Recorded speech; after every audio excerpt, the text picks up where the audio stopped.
This is proof that Trump's administration is more effective already than Keir Starmer's. On Trump's first day in office, ICE, the Immigration and Customs Enforcement, have already arrested 308 illegal migrants. 6 months into Keir Starmer's premiership, any sign of smashing the gangs? Nope. Any sign of Yvette Cooper's new flashy border force command having any force? Nope.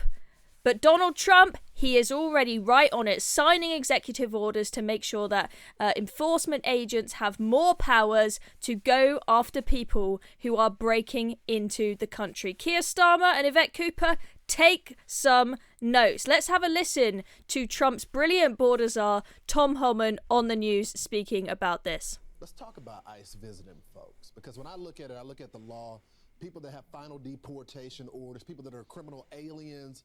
What would a person have to do to get a visit from ICE? For it to be in the country illegally, first of all, I mean, there's nothing in the immigration law that says you got to be convicted of a serious crime to be removed under the INA. So if you're in the country illegally, ICE can visit you. But right now, as we said repeatedly, and the President Trump's been clear, we're concentrating on the worst first, the public safety threats and national security threats. And just yesterday, in the last 24 hours, ICE arrested over 308 serious criminals. Some of them were murderers, some of them were rapists, some of them raped a child, some were sexual assault of a child. So ICE is doing their job, and they're prioritizing just as the president said they would. So the ICE is performing excellent right now out in the field, and they're going to continue every day. What a fantastic start. If only Keir Starmer would behave in the same way as brilliant Tom Homan and his ICE are doing over there in the US. And you heard what he said there. Among these people arrested, they had murderers, they had rapists, they had people abusing little children, okay?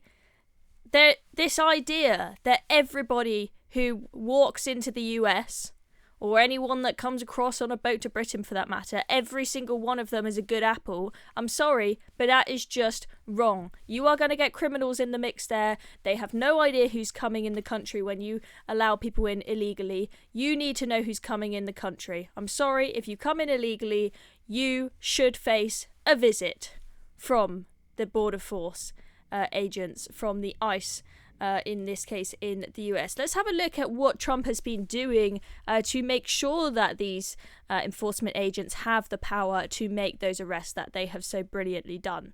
So as you will have heard, Trump has been very quick to get on the job and sign executive orders on various things, such as, for example, an executive order saying that there are only 2 sexes, those assigned at birth. Woohoo!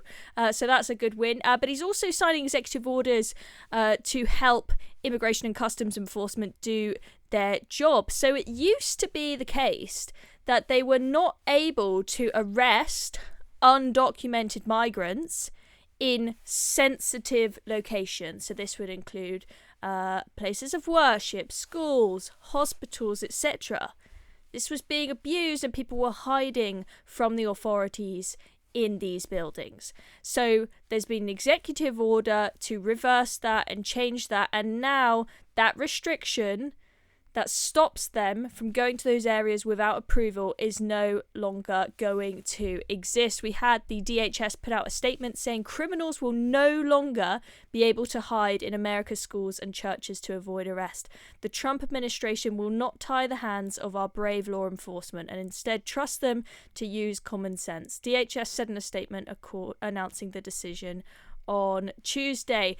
So there we go. Brilliant stuff. Off to a good start, at least on border control in the US. Don't you think it's time that the UK had a little listen to Donald Trump and what his team are doing? I'm Chloe Dobbs. Thank you very much for watching this video. Make sure you subscribe if you haven't already, and tune in to the Reason podcast at 8 p.m. this evening. See you then.